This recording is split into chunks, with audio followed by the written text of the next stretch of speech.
Experience Karen Hunter in a completely different way. Karen Hunter is awesome. The podcast. If you like me on SiriusXM Urban View Channel 126, you're gonna love me. And Karen Hunter is awesome. Hey, this is Karen Hunter, host of the Karen Hunter Show on SiriusXM's Urban View. Karen Hunter is awesome is an actual podcast to bring heat and energy and knowledge and power. A 1-2 punch that I don't think you get anyplace else. Tell the truth. So check out the podcast wherever you get your podcast. You will not be disappointed.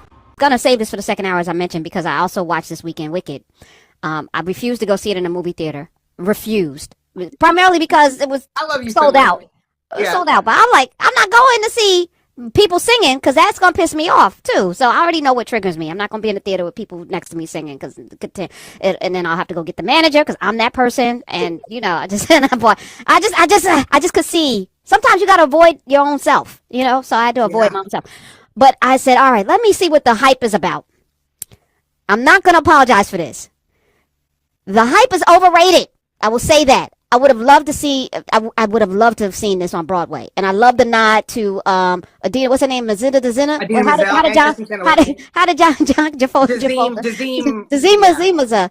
She the nod to them, and it made me smile.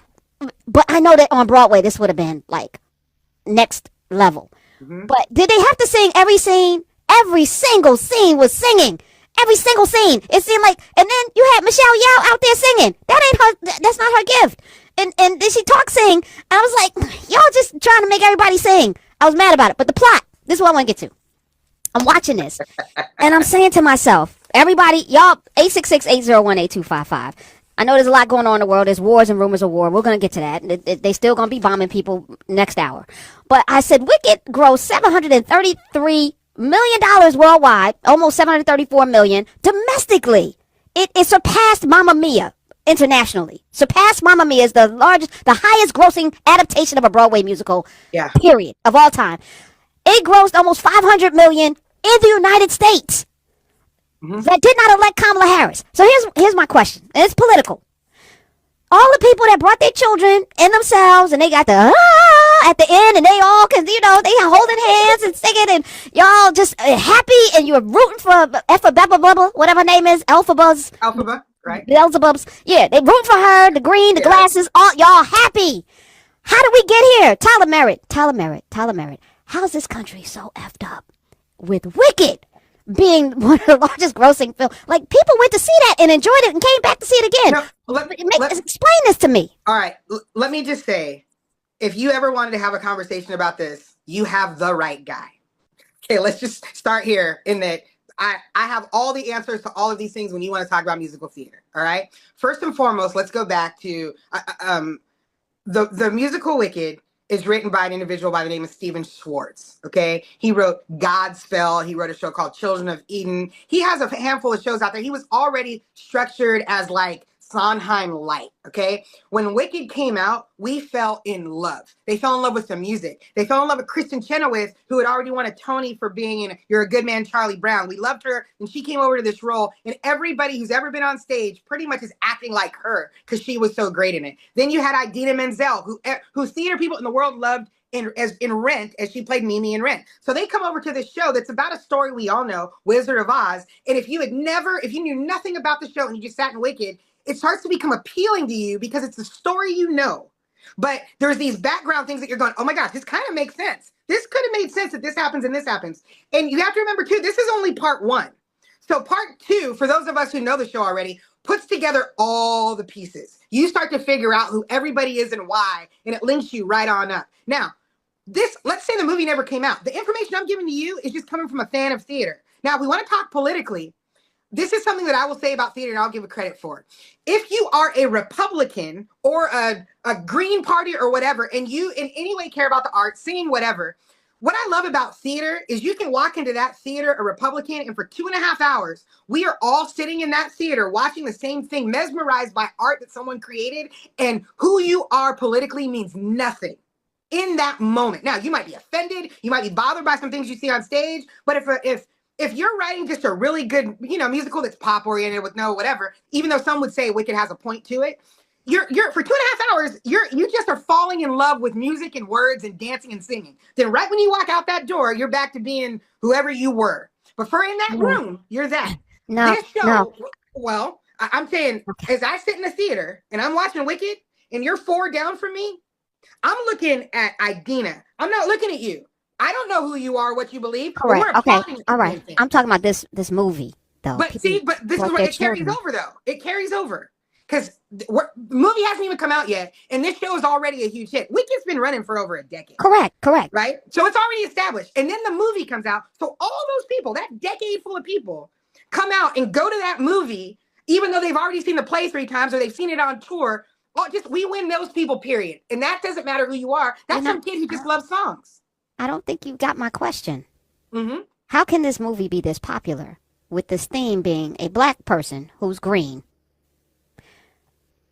who they have labeled wicked, who's actually the best human being in the play? Everyone gets to see him. We all see the Glinda character, and they're locking up animals in cages because they are the enemy.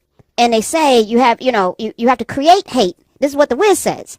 To keep power, because she recognizes you're doing all of these things. You have no real power. You need me, the black woman who is green, for your power. You need me to be powerful. I'm just saying that it's such an American where we are right now that anybody sitting watching that film, if you can get over to singing every other 5th sentence, there's going to be a song. If that's not you, but the message is the only reason why these people are powerful is because they have created a narrative of hate to otherize, in this case, animals, which is wild to me. Animals that can speak. You're going to put them in cages as babies. Check this out. You're going to put them in cages as babies to strip them of their ability to actually communicate and learn and think. And we're going to keep them in cages so they can be always subservient to us. I was like, oh, 400 years of that. I'm talking. You're watching this and it's popular. And you're rooting at the end. You're doing the whole, she's going out the window. You singing right along, rooting for this green black woman who told him to his face, you need to create something to hate so that you can feel powerful. You have no power. You have no power. Karen, how do we get here? I love you. I love you like a family member.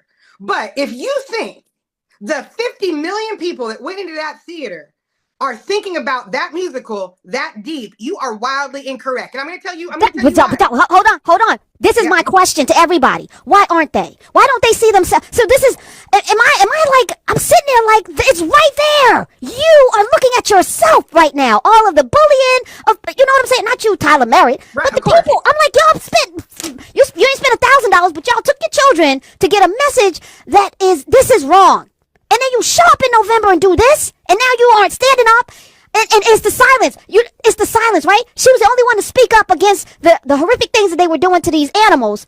And she's looking around like nobody else is going to say anything. But now she's demonized. I'm sitting there like, oh my God. You are right. And that is the brilliance of the show. But what I'm trying to tell you is because art is relative and art is what it is, you use the word popular in what you just said. You said, and it's popular. One of the most popular songs in this show is a song called Popular, okay? And it's where, in this case, Ariana, she's singing over to, right. So that's one of the most popular songs. Amongst high school students, it's one of the most sang duets between women, men, all of that. What I'm telling you is what what John Chu ended up putting into that movie and the depth that they pull from that and all the things that Stephen Schwartz came through. What I'm telling you is I saw it in the theater multiple times. I was telling my friends last night, because you texted me and said, have you seen Wicked? Everybody laughed when they were like, Karen asked you if you saw Wicked. Does she know you? Listen, I'm not going to make no assumptions. I'm going to always ask. Right. So I saw it in the theater multiple times. And I remember sitting there thinking similar to you, except for the fact that I've known this show for a decade, but watching these teenage girls, the thing that got me, I'm going to be honest with you, the thing that got me more than anything, and I know this isn't as deep, Cynthia Erivo is now a household name. Okay, she's a household name, and women want to be her. They want to sound like her. Men want to be her, sound like her. Pause. No. What? No. What are you talking about? No. You're wrong. You are telling me that there are young people, singers that went and saw Cynthia in this movie and did not walk out and aren't trying to do her runs, aren't now watching everything she's ever been in, aren't hoping she's. I'm not saying that part. You said they want to be her. They want to look like her, and they want to. They know they can't sing like her. They're like seminal voices, and I didn't necessarily say want to look like her. You said look like her. You did say that. That's when I paused you. I'll say this. Even if I did say look like her, even if I did say look like her, I will tell you now, I am watching high school girls now do their big old long nails with the 98,000 earrings and pulling off Cynthia Erivo. They ain't cutting their hair off, okay. Bald, but or their eyebrows. Right. Cynthia has an influence that because of this movie. But this is what my issue is. Cynthia's been huge to Black folks, at least in the theater community. She was killing in Color Purple. We haven't seen her. Yeah, Tyler. I think I'm not saying you out of touch. Mm-hmm. I'm saying that your touch is adjacent, not inside. And I'm gonna say I was on the airwaves when Cynthia Erivo was catching smoke for playing Harriet Tubman, and I'm saying like, what is happening here? And I'm fighting people because she actually did a very good job. Not as good as Aisha Hines, but very good, very good. But I'm saying I don't get where we are, and this is why I brought this conversation up because I feel there's a couple of things. There's three things. I'm looking at that. I'm looking at the heavy Christian thing, with The Chosen, with David and Goliath. There's a whole Amazon series is number one. The Chosen's number one. They're doing a 3-part series on the Last Supper. I'm like, where are these people? Do they read their Bible? Like, I'm so confused that we're in a world that is so effed up. And no one's really, not no one, because we are, and at the same time, I'm preserving my peace. I'm letting it burn. But I'm like, this stuff's got to make sense, right? The narratives around these immigrants and Black folk, and it's absolutely ridiculous when you look at, Black people are lazy, but you needed us to build a country. Oh, I don't trust Black people. I'm going to lock the door. I'm going to grab my pocketbook. But if you need somebody to take care of your children, you calling a Black person. Sure. Your mama's sick. Black person take care of your mama. But we can't be trusted. We're going to bring in Greenland because it's not really about the resources. It's about the white people and the South Africans that are the worst South Africans, the apartheid South Africans. Come on into this country where you can have a place in the United States because there's a very big anti-Black, but you need us for everything, including you.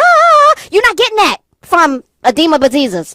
She did it. She hit them notes, but she didn't hit them notes like Cynthia Erivo. Okay, to your point. Things just got to make sense to me, and I think I'm struggling today. I've been struggling for a while. I'm like, is logic?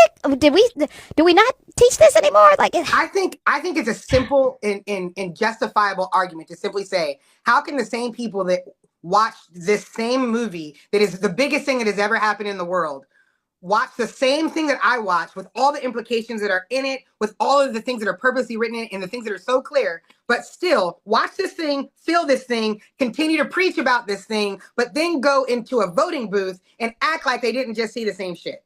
I think that's a justifiable argument. I think that's justifiable. But I also think that's giving people, especially not Black people, an amount of credit that they don't necessarily deserve. I really feel that. What's the credit? To be a human being? To be a thinking sentient? Like, this is so I'm giving them credit for being a human? And they don't deserve to have that credit? What I'm saying is these are the same people that made the Saw movies, make 12 versions of Saw. All right? These are the same people. What I'm trying to say is they found a niche with Wicked that brought everybody into. It was the milkshake brings everybody into the yard. Everybody in that room.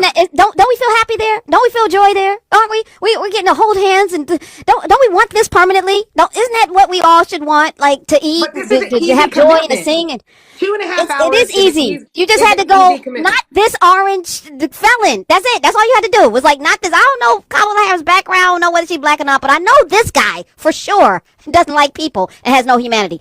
You know what? I'm not going to vote for that. Yeah, this is a simple thing. If there is anything that we have learned over the past, years and years and years, but specifically in the past 8 years, is that especially Trump voters are going to see what it is that supports their narrative. I would argue. What's their narrative? This is what is their narrative? We are not the right people to answer that. Okay, so let's put it out. Let's put it out to the people. There's one line open. We're gonna take the calls when we come back. Y'all, the people that voted for Trump, what is it that you wanted? Do you not have them call in? No, I doubt that they will because they also lack courage. They always call in, Karen. I'm not Trump calling that bitch. I don't know how to ever be You are. It's you. It's you. We only got one line open. So if you get through, just what did you want? Did you get what you wanted? Is this what you wanted? And did you watch Wicked? That's what I want. Did you get anything for Wicked, or were you on the side of the Wiz? I'm interested. The Flying Monkeys. what was your jam? Were you mad at Elphaba? What's her name? Elphaba? Elphaba. And you know what? As hardcore as you know I am as a musical theater person, you all loosely saying whatever her name is. Like, I'm just playing with you, Tyler. Hello everyone, this is T.S. Skydoll Ariel, and I'm here to talk to you guys about Wicked and The Wiz. Yes, you heard it right, The Wiz and Wicked. But before we get started, could you please click that link below, like, share, and subscribe, follow, comment. Thank you very much. And if you don't remember who I am the T.S. Skydoll from the Disney World Magic Kingdom Parks Parades, Princess Ariel parades at the park from Orlando, Florida. Yes, I was one of those Florida girls for about a decade or so working at Disney. So if you guys want to hear any of my stories, please take out the time to check out lulubooks.com. That's where I have most of my ebooks being posted, and those are all fictional works. A lot of these stories kind of curtail around my life as a trans woman and my journey, and these stories kind of in some way tell my story, so I do appreciate your support. And with that, let's go ahead and get started talking about Wicked and The Wiz. After watching Wicked, I immediately went to YouTube and searched the web to see what everyone's buzz was about, and I saw a lot of correlations with the original The Wizard of Oz and how all the stories tie together around this current film called Wicked in the stage play. And I'd never really seen the stage play. I'd seen it come to town and go. I didn't really go and see it because at the time, for whatever reason, I never made it to go and see it. It wasn't high on my priority list because I just didn't know much about it. And I feel embarrassed now, having to admit that. But after watching everybody's film reviews and everyone's tie-in, I kind of noticed that no one was talking about The Wiz, even though it's an adaptation. I felt like it still needed to be included in all of this because it was such a big part of my childhood, and so many people that I know actually love that film with Diana Ross and Michael Jackson, and a whole cast of just excellent performers, Richard Pryor, Mabel King, and the list goes on and on. And so I decided to just go ahead and throw my 2 cents in and say, hey, let me go ahead and see how The Wiz ties into Wicked and if there's any correlation that can kind of fit into the drama. And one of the first things I noticed right away is the silver slippers. If you remember Elphaba's little sister, when she arrives to the school, the father gives her these really beautiful shoes. And they were silver, and I kind of was like, wow, they're not the red shoes. But then after hearing everybody's, original adaptation, the slippers were actually silver. Then I remembered, oh, the ones that were in The Wiz actually were silver also. Just in case there's anyone who hasn't seen The Wiz, I would just find that odd that anybody, but there could be some of y'all out here that haven't seen it. It was an adaptation with an all-black cast based on the original The Wizard of Oz, The Wiz. And if you don't know the storyline, I'll just kind of give you a brief storyline. It's Dorothy is living with her Aunt Em in Manhattan in this apartment, and Aunt Em wants Dorothy to get her own place because she's getting old and she feels like Dorothy should, be looking for a husband and getting married. Her and Toto needs to have their own life. And Toto decides he wants to go out for a little outside stroll, and Dorothy goes chasing after him, and they get caught up in a snowstorm, and a snow-nado scoops them up and whirls them up into the air, and Dorothy and Toto ends up in the hands of Lena Horne, who plays Glinda the Good Witch. And she blows them over into Oz, and Dorothy hits a sign, and it kills the Wicked Witch of the West.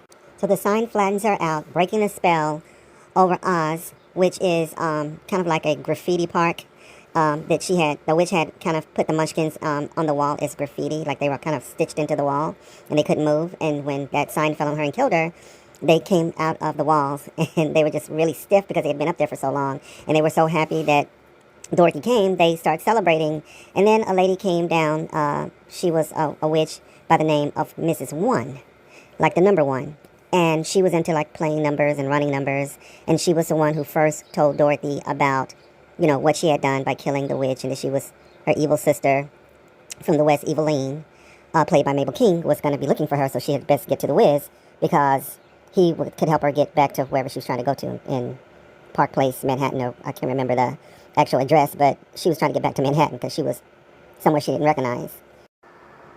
Now, Michelle Yeoh plays Madame Morrible in Wicked, and she was at the school trying to help Elphaba learn how to control her magic powers. And I like to think like how I think this character, Madame Morrible and Glinda from The Wiz, they kind of both control the weather patterns. Because remember, in this version, she pushes Dorothy over the rainbow into Oz, which is, more like a city for the Munchkins. And in this storyline, Madame Morrible is controlling the weather around Elphaba, who eventually becomes, the Wicked Witch of the West. And so I just kind of like those two similarities. I want to point that out. Cynthia Erivo and Ariana Grande were excellent as Elphaba and Glinda in Wicked, in the movie. I just thought it was funny how they both fell in love with the same guy at the school. Prince Fiero, played by Jonathan Bailey. If you guys didn't see that dance number that he did, oh my God, I really kind of got surprised when I found out that his character eventually becomes the Scarecrow, which harkens to the Michael Jackson, who danced all the way through pretty much most of the movie as the Scarecrow in The Wiz. And boy, I mean, it's uncanny how both of these actors can move. And so I would like to kind of harken that, Michael Jackson played the Scarecrow in The Wiz, and that guy, Jonathan Bailey, his character eventually becomes the Scarecrow, which is, the love interest of Elphaba and Ariana Grande, but eventually I think he falls more in love with Elphaba more than Glinda. And that's, the part 2 of the movie that we're still waiting to come out. So do me a favor and leave a comment below if you agree with, so far, what you've heard me talk about, the comparisons to Wicked and The Wiz. Just leave your comment, let me know what you think, and let's move on. Now, Jeff Goldblum plays the wizard in Wicked, and Richard Pryor plays the wizard in The Wiz. And what I like about them both is they're both a fraud, of course, same storyline. And in the one with Richard Pryor, he's really asking Dorothy for a little hope, and he wants to get along, her to give him some wisdom or whatever, but she's already called him out as a fraud, and there's just no hope for him, And it's almost the same thing in Wicked, except for the Jeff Goldblum character. He's, telling Dorothy, let's just get along, let's, try to work together, whatever. And Elphaba, she sees him as, a big fraud. Right away, she knows he has no power. He's just full of it, and he's the reason that those animals are all caged up and not able to teach at the school. So that really unleashes something in her, and, that's, I think, what helps transform her into the Wicked Witch of the West. So I love the way these stories kind of have similarities. That face of the big mask that comes out at Elphaba and them as Jeff Goldblum's face is the same way that Dorothy in The Wiz, that face looks just like Richard Pryor's face. So I like that kind of little nudge there that they both have that similarity. So it just makes me chuckle a little bit to see those similarities. Tell me what you think. Leave a comment below.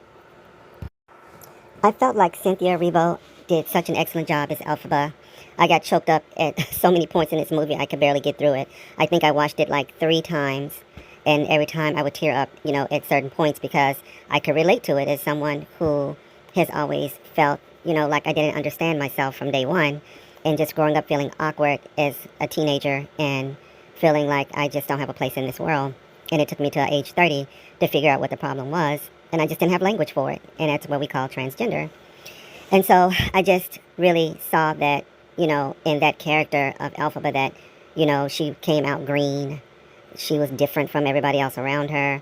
She didn't understand, why. She felt like she was cursed or something like that. And I could just relate to everything. And at every point in her life when she was getting teased at that school, it reminded me of my high school, getting teased all the time. And just going through life, struggling to exist in a world that tells you that something's wrong with you. And I just literally lost it.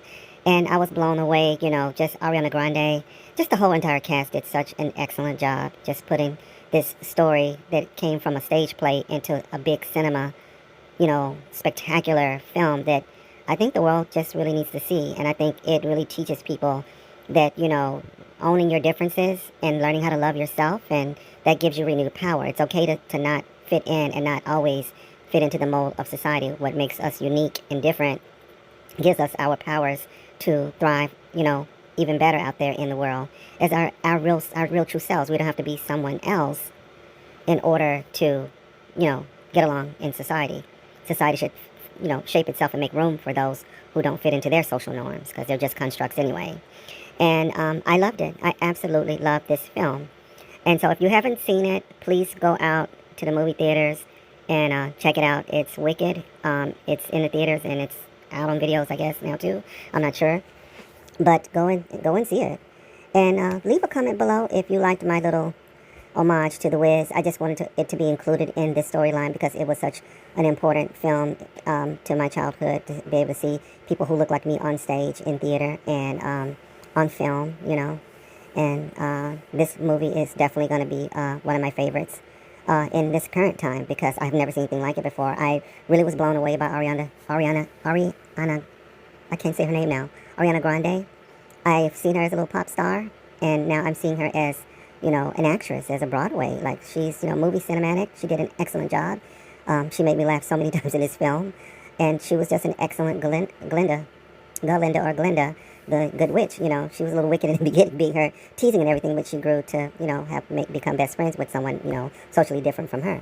And just the camaraderie, it was just really beautiful on the screen. It just felt so genuine and so real. I loved it. So thank you guys for listening. I'm going to stop now.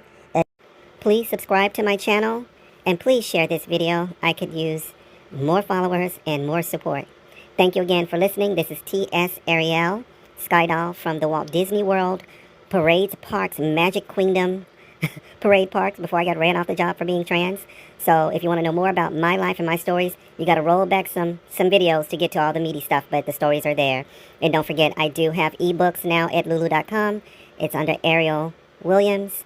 And thank you, everyone. Goodbye. Duck Walk by Ariel Williams. Henrietta Wilkins rushes to church one Sunday morning, accidentally leaving her gate open. Her duck, Duckwaisha, seizes the chance to take her 5 ducklings to the local pond. Along the way, the ducklings fall into a manhole, causing a town-wide rescue effort. After a frantic search, Duckwaisha finds her ducklings safely swimming in the pond, and the heartwarming story makes local news. Meanwhile, Henrietta realizes her mistake and panics, but the firemen reunite her with Duckwaisha and her ducklings, bringing a happy ending to their adventure. Get your digital copy today at lulubooks.com and experience the adventure in EPUB or PDF format. Make sure you have a compatible reader to dive into this unforgettable journey. Don't miss out, unlock the secrets, and let the story begin. I told you. What did I tell you? Didn't I tell you? 'Cause I told you. And when did I tell you? A long time ago. And what did I say will happen when I told you? Exactly what just happened.